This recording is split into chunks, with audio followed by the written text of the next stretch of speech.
오늘 말씀의 제목은 그는 누구를 찾아오셨나입니다. 그는 누구를 찾아오셨나. 자, 여러분 성탄절 하면 무슨 생각이 듭니까? 성탄절 하면. 여러분 성탄절 하면 사람들이 무슨 생각을 할까요? 이렇게 성탄 시즌이 되면 예전에는 길에서 이렇게 성탄 트리도 많이 켜놓고 캐롤도 많이 틀어놨었어요. 목사님 어릴 때는 이렇게 길에서 카세트 테이프를 많이 팔았거든요. 그리고 길에서 이렇게 가게들이 문을 열어놓고 크리스마스 노래를 많이 틀었어요. 근데 어느샌가 이제 그게 그 법의 규정들이 생기면서 길에서 함부로 그런 거 틀면 안 되는 게 되다 보니까 약간 크리스마스가 좀 조용해졌어요. 그래도 여러분 혹시 명동이나 광화문이나 이런 데 가면 엄청 큰 트리를 볼 수 있습니다. 큰 교회 가도 볼 수 있어요. 네, 우리 교회도 이렇게 트리를 올해는 해놨습니다. 여러분 크리스마스 하면 뭘 하고 싶습니까? 요즘 사람들은 크리스마스 이브날 연인들과 함께 좋은 데 가서 맛있는 거 먹고 데이트를 하려고 마음 먹을 수도 있고요.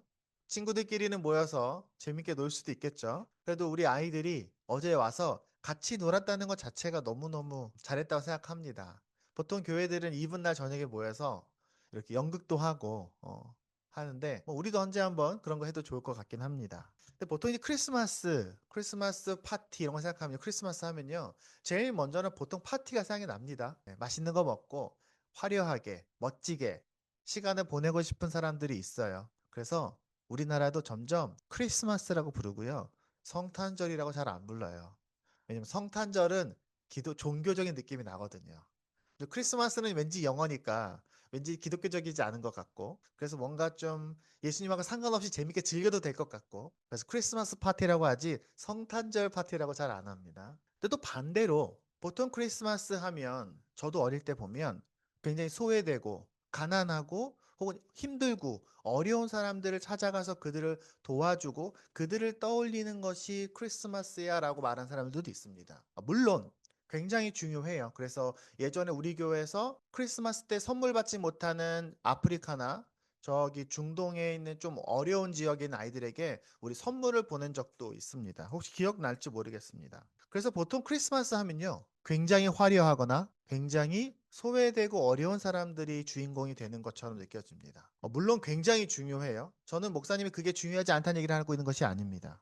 그런데 가끔은 우리가 크리스마스를 양쪽 끝에 있는 사람들에게만 생각해요. 그래서 크리스마스는 어려운 사람을 돕거나 아니면 내가 그 크리스마스 파티를 즐기거나 그 중간에 그 애매하게 어중간하게 적당하게 크리스마스 보내는 사람들은 마치 그냥 뭐 그냥 크리스마스 뭐 이래?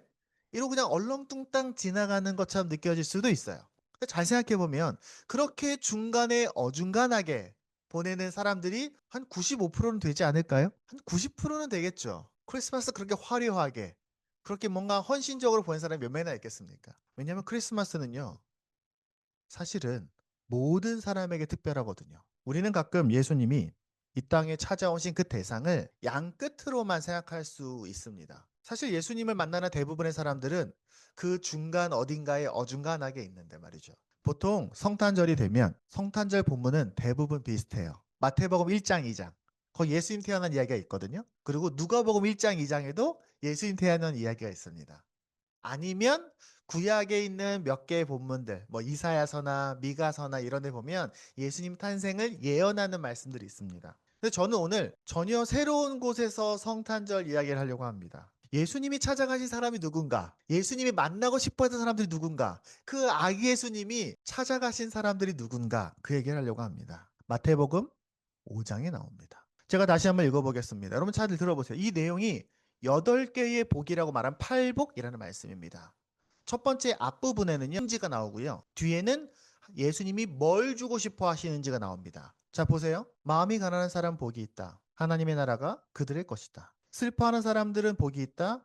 그들을 위로하실 것이다. 온유한 사람들은 복이 있다. 그들이 땅을 차지할 거다. 의에 줄이고 목마른 사람은 복이 있다. 그들이 배부를 거다. 자비한 사람들은 복이 있다. 하나님이 그들을 자비롭게 대할 거다. 마음이 깨끗한 사람들은 복이 있다. 그들이 하나님을 볼 것이다. 평화를 이루는 사람은 복이 있다. 하나님이 그들을 자기의 자녀라고 부르실 거다. 의를 위하여 박해를 받은 사람들은 복이 있다.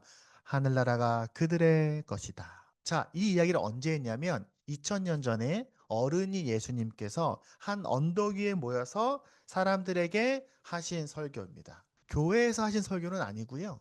그냥 일반 대중들이에요. 동네 사람들이 예수님이 워낙 유명하고 좋은 말씀 많이 해주시니까 많이 모였습니다. 언덕에. 그러니까 예수님이 그들을 보시면서 하신 말씀이에요. 물론 이 8개의 이야기를요. 한 절씩 한 절씩 설교할 수도 있어요. 구체적으로. 예전에 저희 교회에서 한번 설교하긴 했어요. 근데 잘 읽어보면요. 뭘 알 수 있냐면 보세요.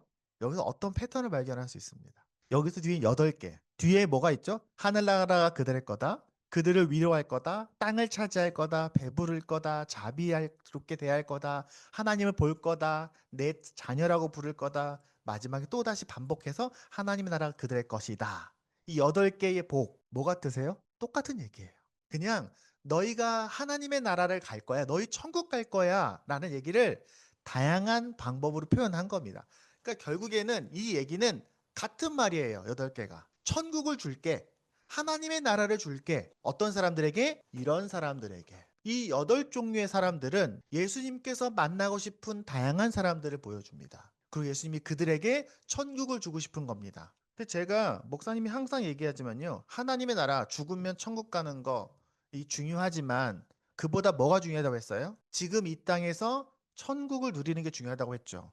하나님의 나라는 천국은 천당은 하늘나라는 어디 멀리 있고 어디 높이 있어서 가는 것만이 아니라 단지 어떤 공간을 말하는 것이 아니라 하나님의 통치가 임하는 사람 그 상태를 말합니다. 하나님의 나라는 쉽게 말해 다시 정리해서 하나로 모아서 하나님의 나라는 하나님이 통치하고 다스리시고 영향력을 주는 사람들 그 사람들의 삶 이게 바로 하나님의 나라입니다.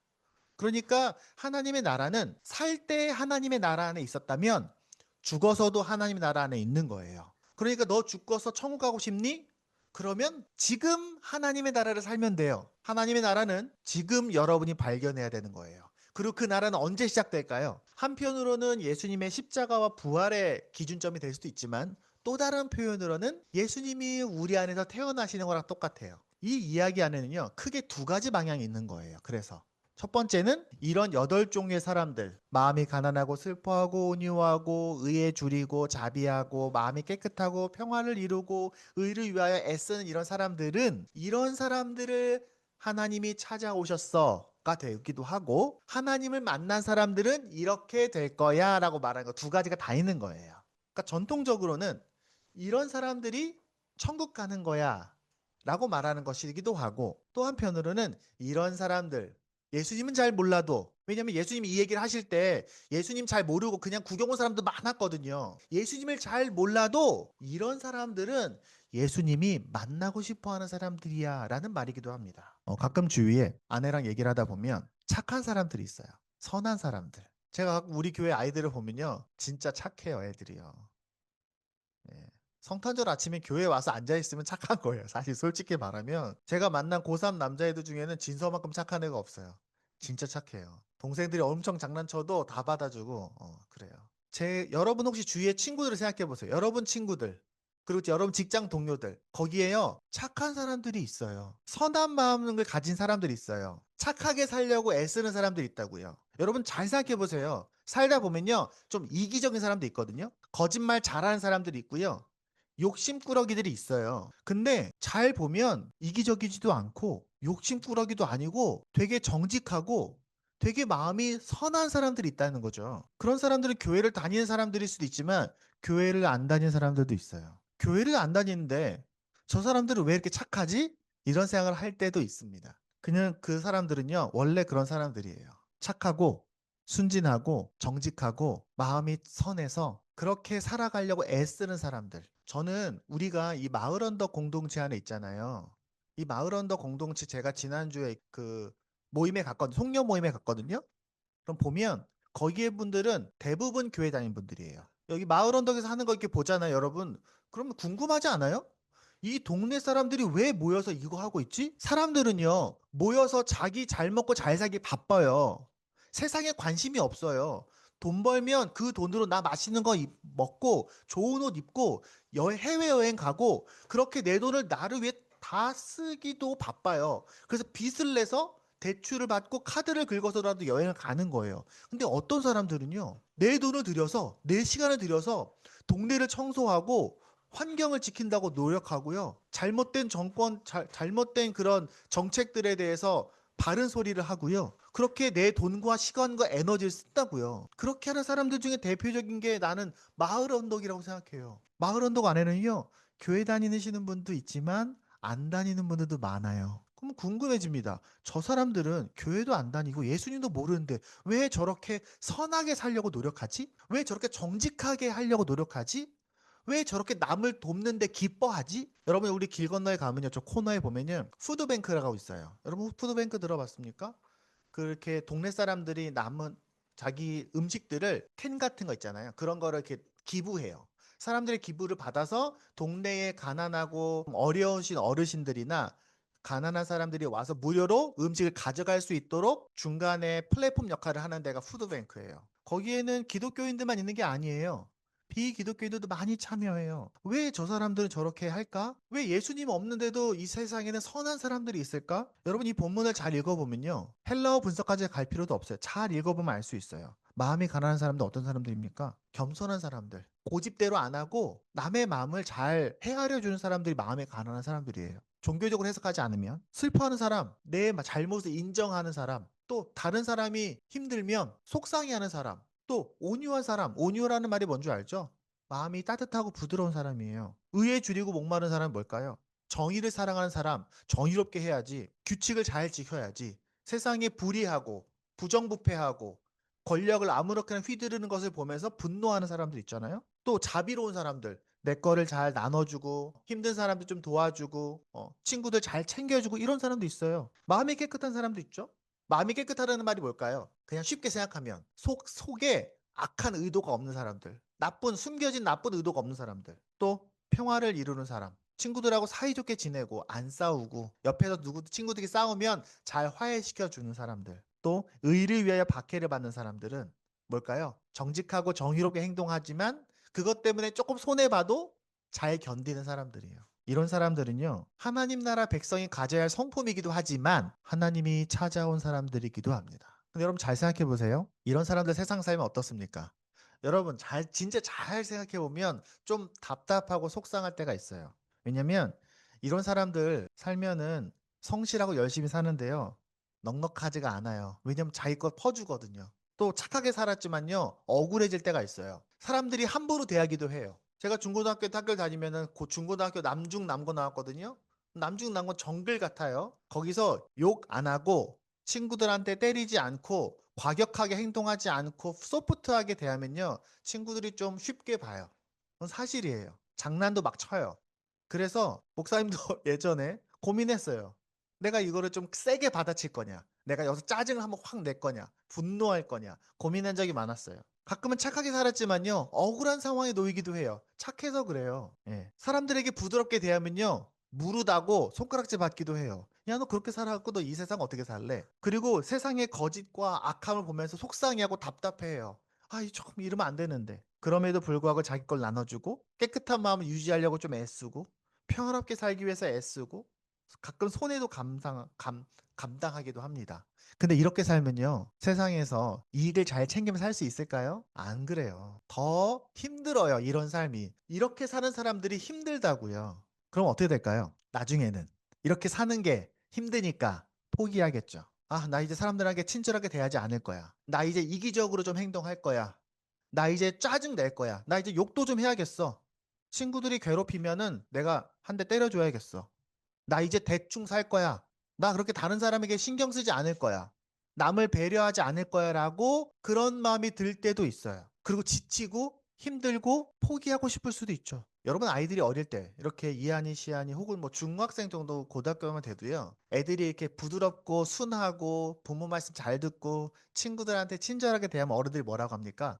아유, 얘 참 착하다. 참 의젓하다. 칭찬해줘요. 근데 그런 애들이 똑같이 어른이 돼서 나이 30 먹고 40 먹어서도 똑같이 행동하면 어른들이 뭐라고 할까요?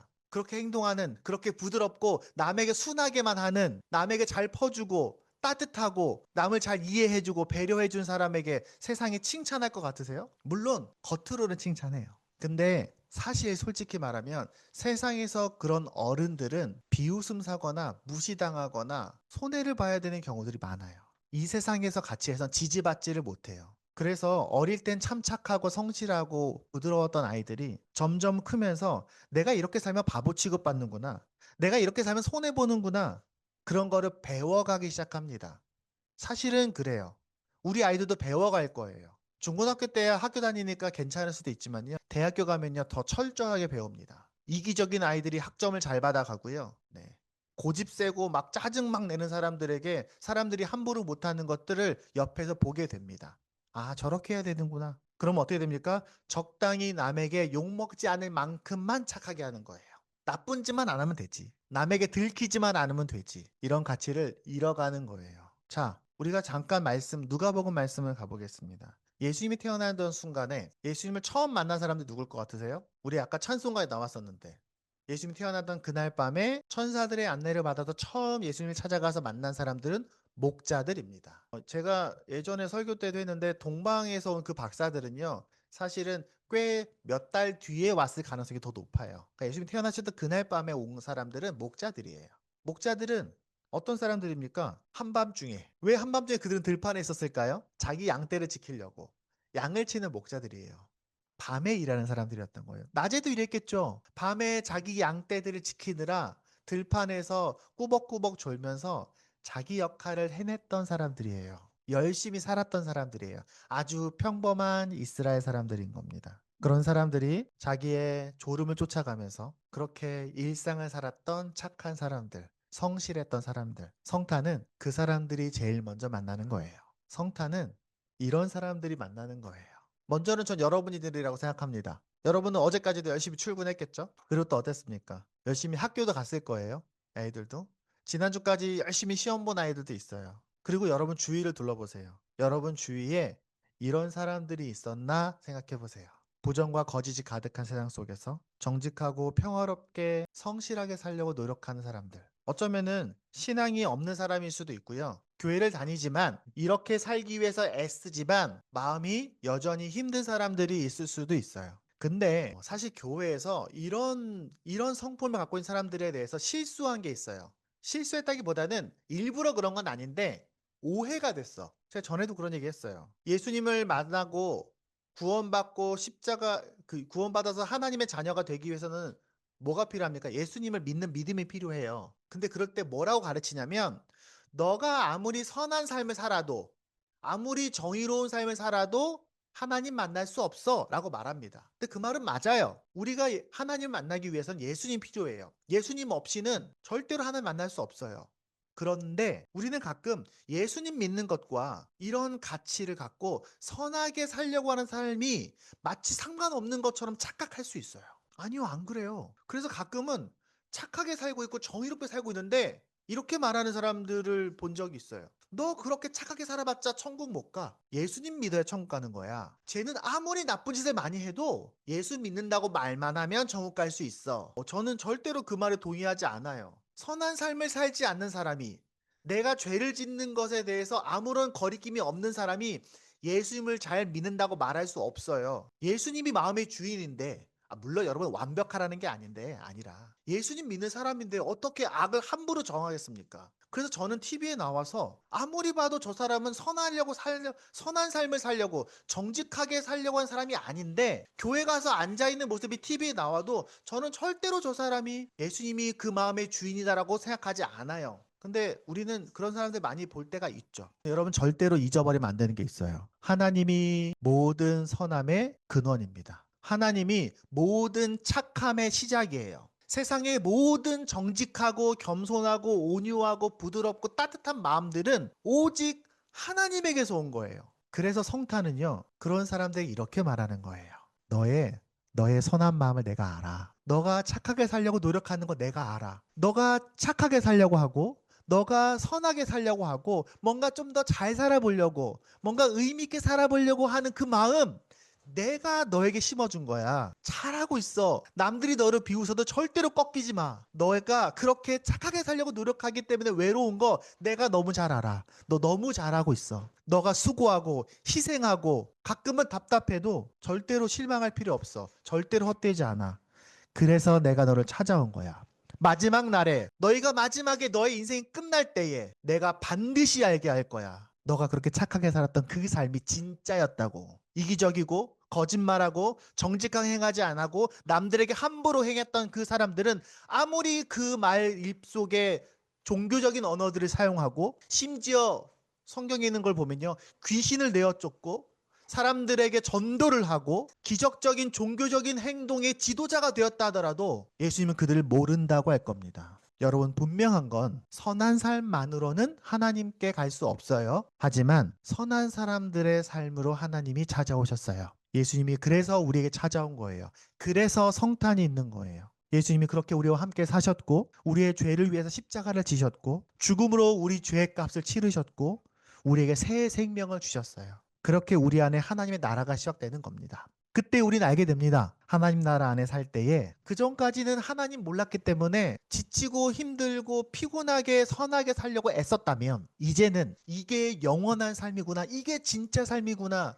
그래서 기쁨과 자신감을 가지고 선하게 살 수 있어요. 가끔은 제가 살다가 보면 예수님은 안 믿는데 선하게 살기 위해서 굉장히 애쓰고 버티는 사람들을 보게 돼요. 그럼 참 속상해요. 예수님에 대한 얘기를 해줘도요, 잘 듣지는 않아요. 하지만 참 선하게 살려고 노력해요. 말해주어요. 그렇게 너 안에 있는 착한 마음, 선한 마음씨, 그거 바로 예수님이 너에게 지지하는 마음이에요. 너 정말 잘 살고 있어. 그래서 예수님이 너를 돕기 위해서, 너를 살리기 위해서, 너를 격려하고 응원하고 축복하고 함께해서 너를 지켜주기 위해서 너를 찾아오셨어 라고 말해주게 됩니다. 말씀을 맺겠습니다. 성탄에는 정말 많은 이야기들이 있어요.